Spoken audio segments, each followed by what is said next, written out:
Hello ನಮಸ್ಕಾರ. ನಾನು ನಿಮ್ಮ ಸ್ಪರ್ಶ ಗೌಡ. ಯಾರೆಲ್ಲ ಇನ್ನು ಕಾಮನಬಿಲ್ಲು ಕಥಾಗುಚ್ಛ ಯೂಟ್ಯೂಬ್ ಚಾನಲ್ಗೆ ಸಬ್ಸ್ಕ್ರೈಬ್ ಆಗಿಲ್ವೋ ಕೂಡಲೇ ಸಬ್ಸ್ಕ್ರೈಬ್ ಆಗಿ. ಕತೆ ಇಷ್ಟ ಆದರೆ ಶೇರ್ ಮಾಡಿ, ಲೈಕ್ ಮಾಡಿ ಹಾಗೂ ಕಮೆಂಟ್ ಮಾಡಿ. ನಾನು ಇವತ್ತು ಹೇಳ್ತಿರೋ ಕತೆ ಒಂಗಿರಣ ಭಾಗ 232. ಆರಾಧ್ಯಳ ಜೊತೆ ಧನುಷ್ ಆಡಿದ ಮಾತುಗಳೆಲ್ಲವೂ ಆಗ ತಾನೇ ಅಲ್ಲಿಗೆ ಬಂದಂತಹ ರಿಷಿಯ ಕಿವಿ ತಲುಪಿದ್ದವು. ತನ್ನ ಅಣ್ಣ ಅತ್ತ ಹೋಗುತ್ತಿದ್ದ ಹಾಗೆ ರಿಷಿ ಆರಾಧ್ಯಳ ಮುಂದೆ ಬಂದಿದ್ದನು. ಅಲ್ಲಿ ರಿಷಿಯನ್ನು ನೋಡಿ ಭಯಪಟ್ಟಳು. ಮತ್ತೆ ಎಲ್ಲಿ ತನ್ನ ಅಣ್ಣನ ಬಗ್ಗೆ ತಪ್ಪು ತಿಳಿಯುತ್ತಾರೋ ಎನ್ನುವ ಭಯ ಅವಳನ್ನು ಆವರಿಸಿತು. ಅದು ಅಣ್ಣ ಎಂದು ತಡವರಿಸುತ್ತಿದ್ದವಳ ಮಾತನ್ನು ತಡೆದವನು, ನಾನು ಎಲ್ಲವನ್ನೂ ಕೇಳಿಸಿಕೊಂಡೆ. ಶರದಿ ವಿಷಯ ಮುಚ್ಚಿಟ್ಟಿರುವುದಕ್ಕೆ ನಿಮ್ಮ ಅಣ್ಣನಿಗೆ ಅವಳ ಮೇಲೆ ಬೇಸರವಾಗಿದೆ.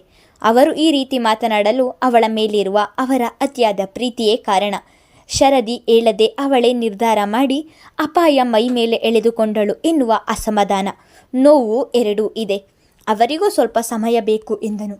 ಅವನ ಮಾತು ಕೇಳಿದವಳು ರಿಷಿ ವಿಷಯವನ್ನು ಇಷ್ಟು ಸುಲಭವಾಗಿ ತೆಗೆದುಕೊಂಡಿದ್ದಲ್ಲದೆ ತನ್ನ ಅಣ್ಣನ ಮನಸ್ಸನ್ನು ಅರ್ಥ ಮಾಡಿಕೊಂಡಿದ್ದಕ್ಕೆ ಅವಳ ಮನಸ್ಸಿಗೆ ನೆಮ್ಮದಿ ಆವರಿಸಿತು. ತನ್ನ ಗಂಡನ ಆಗಮನವನ್ನೇ ಎದುರು ನೋಡುತ್ತಿದ್ದಳು. ಆದರೆ ಅಲ್ಲಿಗೆ ಬಂದದ್ದು ಅವಳ ಮಾವ.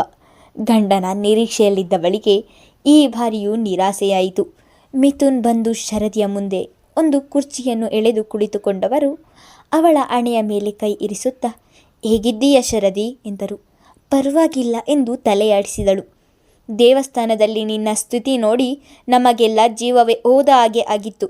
ನೀನು ಈ ಸ್ಥಿತಿಯಲ್ಲಿ ಇರುವಾಗ ಈ ರೀತಿ ಮಾತನಾಡುವುದು ತಪ್ಪು, ಆದರೆ ಮಾತನಾಡಲೇಬೇಕು. ಮಿಥುನ್ ಅವರ ಮಾತು ಕೇಳಿ ಮಾವ ಏನು ಮಾತನಾಡುತ್ತಾರೆ ಎಂದು ಆಗಲೇ ಅವಳಿಗೆ ಭಯ ಶುರುವಾಯಿತು. ಶರದಿ, ಅನತಿಯ ವಿಷಯ ತಿಳಿದ ಮೇಲೆ ಮನೆಯಲ್ಲಿ ಯಾರಿಗಾದರೂ ಹೇಳಬೇಕಲ್ಲವಾ?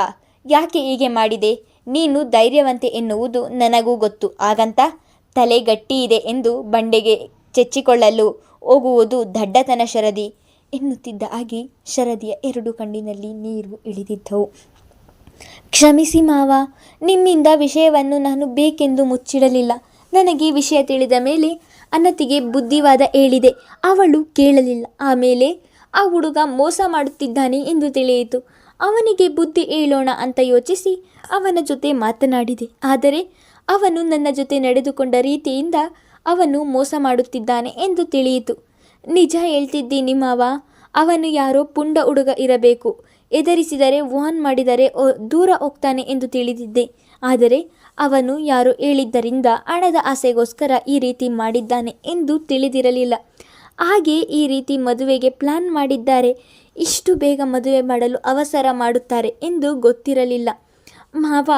ನಾನು ಅನತಿಯನ್ನು ಫಾಲೋ ಮಾಡಿಕೊಂಡು ಹೋದ ಮೇಲೆ ನನಗೆ ಮದುವೆ ಎಂದು ತಿಳಿದದ್ದು. ಆಗ ನನಗೆ ಏನು ಮಾಡಬೇಕು ಎಂದು ತಿಳಿಯಲಿಲ್ಲ. ಚಕ್ರವರ್ತಿ ಮನೆಯ ಸೊಸೆಯಾಗಿ ಹೇಗಾದರೂ ಮಾಡಿ ಮದುವೆ ನಿಲ್ಲಿಸಬೇಕು ಎನಿಸಿತು. ಚಕ್ರವರ್ತಿ ಕುಟುಂಬದ ಮರ್ಯಾದೆಯ ಜೊತೆಗೆ ಅನತಿ ಜೀವನ ಉಳಿಯಬೇಕಿತ್ತು. ಆ ಸಮಯದಲ್ಲಿ ಏನು ಮಾಡಬೇಕು ಎಂದು ತಿಳಿಯದೆ ಅಣ್ಣನಿಗೆ ಕಾಲ್ ಮಾಡಿ ನಾನೇ ಆ ಮದುವೆಯನ್ನು ನಿಲ್ಲಿಸುವ ಪ್ರಯತ್ನ ಮಾಡಿದೆ ಎಂದು ಹೇಳುತ್ತಾ ಅಳಲು ಶುರು ಮಾಡಿದವಳು ನಂತರ ಗ್ಲೂಕೋಸ್ ಹೋಗಲು ಸೂಜಿ ಚುಚ್ಚಿದ ಕೈಯನ್ನು ನಡುಗಿಸುತ್ತಲೇ ಮೇಲೆ ಮಾಡಿ ನನ್ನನ್ನು ಕ್ಷಮಿಸಿ ಮಾವ ಎಂದು ಕೈ ಮುಗಿದಿದ್ದಳು.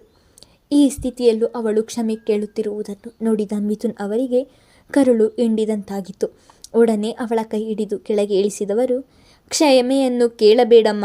ಇವತ್ತು ನಿನ್ನಿಂದ ನಮ್ಮ ಮರ್ಯಾದೆ ಹಾಗೂ ನನ್ನ ಮಗಳ ಜೀವನ ಉಳಿದಿದೆ. ನಿನಗೆ ಎಷ್ಟು ಧನ್ಯವಾದ ಹೇಳಿದರೂ ಸಾಲದು ಎಂದರು. ಅಷ್ಟರಲ್ಲಿ ಶರದಿಗೆ ಹೊಟ್ಟೆ ನೋವು ಶುರುವಾಯಿತು. ಅವಳು ಹತ್ತಿದ್ದರಿಂದ ಹೊಟ್ಟೆಗೆ ಹಾಕಿದ ಸ್ಟಿಚ್ ಮೇಲೆ ಒತ್ತಡ ಹಾಕಿದಂತಾಗಿ ಅಲ್ಲಿ ರಕ್ತ ಬರಲು ಶುರುವಾಗಿತ್ತು. ಅವಳು ಹೊಟ್ಟೆ ಹಿಡಿದು ನರಳುವುದನ್ನು ನೋಡಿದವರು ಒಡನೆಯೇ ಡಾಕ್ಟರ್ನನ್ನು ಕರೆದಿದ್ದರು. ನೀವು ಮಾತನಾಡಿದರೆ ಹೊಟ್ಟೆಗೆ ಸ್ಟ್ರೆಸ್ ಕೊಟ್ಟ ಹಾಗೆ ಆಗುತ್ತೆ, ಮಾತನಾಡಬೇಡಿ ಎಂದು ಹೇಳಿದರು ಡಾಕ್ಟರ್. ಆದರೂ ಅವರ ಮಾತನ್ನು ಕೇಳಿದವಳು, ಡಾಕ್ಟರ್ ಪ್ಲೀಸ್, ನಾನು ಆರಾಧ್ಯ ಜೊತೆ ಮಾತನಾಡಬೇಕು. ನಿಧಾನವಾಗಿ ಮಾತನಾಡುತ್ತೇನೆ, ಪ್ಲೀಸ್ ಅವಳನ್ನು ಕರೆಯಿರಿ ಎಂದು ಬೇಡಿಕೆ ಇಟ್ಟಿದ್ದಳು. ಅವಳ ಮನವಿಯನ್ನು ನೋಡಿದವರು ಇಲ್ಲ ಎನ್ನಲಾಗದೆ ಹೊರಗೆ ಬಂದು ಅಲ್ಲಿರುವ ಎಲ್ಲರಿಗೂ ವಿಷಯವನ್ನು ತಿಳಿಸಿ ಆರಾಧ್ಯಳನ್ನು ಒಳಗೆ ಕಳುಹಿಸಿದರು. ಆರಾಧ್ಯ, ಧನು ಎಲ್ಲಿ? ಅವನು ಯಾಕೆ ನನ್ನನ್ನು ನೋಡಲು ಬಂದಿಲ್ಲ ಎನ್ನುವ ಶರದಿಯ ಪ್ರಶ್ನೆಗೆ ಏನು ಹೇಳುವುದು ಎಂದು ತಿಳಿಯದೆ ಮೌನವಾಗಿಯೇ ನಿಂತು ಬಿಟ್ಟಳು. ಶರದಿ, ನೀನು ಹೆಚ್ಚಿಗೆ ಮಾತನಾಡಬಾರದು ಅಂತ ಡಾಕ್ಟರ್ ಹೇಳಿದ್ದಾರೆ. ಮಾತನಾಡಿ ಸ್ಟ್ರೈನ್ ಮಾಡಿಕೊಳ್ಳಬೇಡ, ನೀನು ಮಲಗು ಎಂದು ಹೇಳಿದರೆ ಅವಳ ಮಾತನ್ನು ಕೇಳದವಳು, ಇಲ್ಲ ಆರಾಧ್ಯ, ಧನು ಎಲ್ಲಿ ಹೇಳು ಎಂದು ಹಠ ಬಿಡದೆ ಕೇಳಿದಳು. ಶರದಿ, ಅದು ಅಣ್ಣ ಮನೆಗೆ ಹೋಗಿದ್ದಾನೆ, ಬರ್ತಾನೆ, ನೀನು ಮಲಗು ಎಂದರೆ, ನನ್ನ ನೋಡದೆ ನನ್ನ ಜೊತೆ ಮಾತನಾಡದೆ ಯಾಕೆ ಮನೆಗೆ ಹೋದ? ನೀನು ಏನನ್ನೋ ನನ್ನಿಂದ ಮುಚ್ಚಿಡುತ್ತಿದ್ದೀಯ, ಅದೇನು ಹೇಳು ಆರಾಧ್ಯ ಎಂದಳು. ಇನ್ನು ಶರದಿಯಿಂದ ವಿಷಯ ಮುಚ್ಚಿಟ್ಟು ಪ್ರಯೋಜನ ಇಲ್ಲ ಎಂದು ಯೋಚಿಸಿದವಳು, ಶರದಿ, ನೀನು ಅಣ್ಣನಿಂದ ವಿಷಯ ಮುಚ್ಚಿಟ್ಟಿದ್ದಕ್ಕೆ ಅವನು ನಿನ್ನ ಮೇಲೆ ಕೋಪ ಮಾಡಿಕೊಂಡು ನಿನ್ನ ಜೊತೆ ಮಾತನಾಡಲ್ಲ ಎಂದು ಮನೆಗೆ ಹೋದನು ಎಂದಳು. ಆರಾಧ್ಯ ಹೇಳಿದ ಮಾತುಗಳನ್ನು ಕೇಳಿ 2 ಕಣ್ಣಿನಲ್ಲಿ ನೀರು ಇಳಿದಿದ್ದವು. ಯಾವುದು ಆಗುವುದು ಬೇಡ ಎಂದು ತಿಳಿದಿದ್ದಳು. ಈಗ ಅದೇ ಆಗಿತ್ತಲ್ಲ. ಇತ್ತೀಚೆಗಷ್ಟೇ ಚೆನ್ನಾಗಿದ್ದ ಸಂಸಾರದಲ್ಲಿ ಮತ್ತೆ ಬಿರುಕು ಮೂಡಿರುವುದು ನೆನೆದವಳು, ಇದೆಲ್ಲ ಆಗಿದ್ದು ನನ್ನಿಂದಲೇ ಎಂದುಕೊಂಡು, ಆರಾಧ್ಯ, ನನ್ನ ಫೋನ್ ಕೊಡು, ನಾನು ಕಾಲ್ ಮಾಡಿ ಮಾತನಾಡಬೇಕು ಎಂದಳು.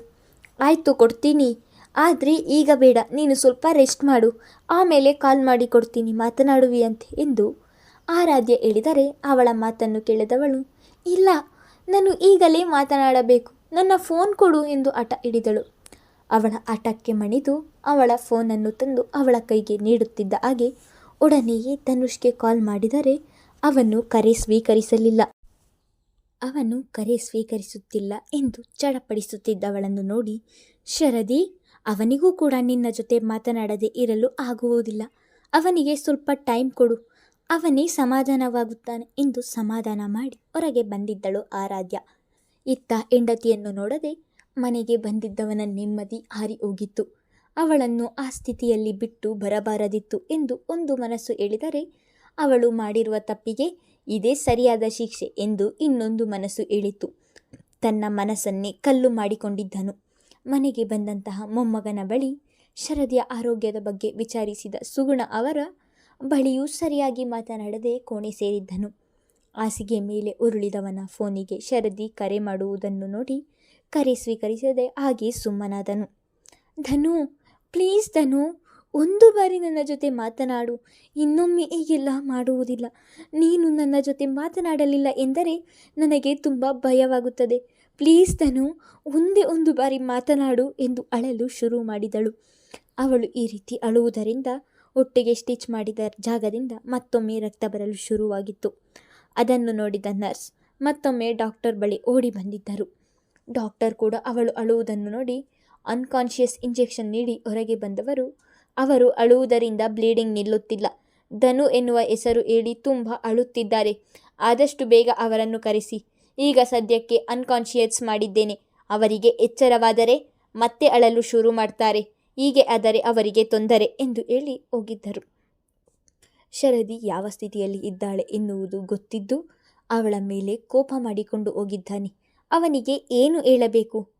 ಅವನಿಗೂ ಬೇಸರವಾಗಿದೆ ಎಂದು ನಮಗೂ ಕೂಡ ಗೊತ್ತು. ಆದರೆ ಅವಳು ಈ ಸ್ಥಿತಿಯಲ್ಲಿ ಇರುವಾಗ ಅವಳ ಮೇಲೆ ಕೋಪ ತೋರಿಸುವುದು ಎಷ್ಟು ಸರಿ ಎಂದು ಮಗನ ಮೇಲೆ ಅಸಮಾಧಾನದಿಂದ ಸ್ಪಂದನ ಅವರು ಮಾತನಾಡಿದರೆ, ಸ್ಪಂದನ, ನಾನು ಅವನ ಜೊತೆ ಮಾತನಾಡಿ ಬರ ಹೇಳುತ್ತೇನೆ, ಸುಮ್ಮನಿರು ಎಂದು ಹೆಂಡತಿಯನ್ನು ಸುಮ್ಮನೆ ಮಾಡಿದರು ಮಿಥುನ್. ಮುಂದುವರೆಯುವುದು. ಧನು ಬಂದು ಶರದಿಯನ್ನು ಮಾತನಾಡಿಸುತ್ತಾನ ಇಲ್ಲವಾ ಎಂದು ಮುಂದಿನ ಸಂಚಿಕೆಯಲ್ಲಿ ತಿಳಿದುಕೊಳ್ಳೋಣ. ಧನ್ಯವಾದಗಳು.